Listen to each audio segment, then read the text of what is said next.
Hello guys, welcome to Happy Streamers channel. Hope you're doing well. In this video, I'm gonna show you how to turn off shorts on YouTube. So guys, at first go to your YouTube.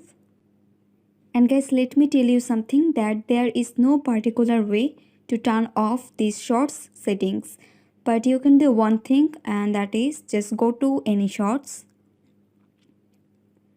And when you find the short sections here, usually about 4 or 5 different shorts.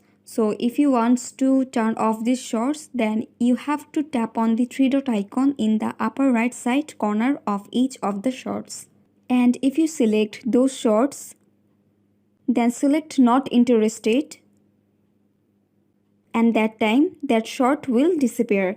And that's way you have to do this thing all of the shorts.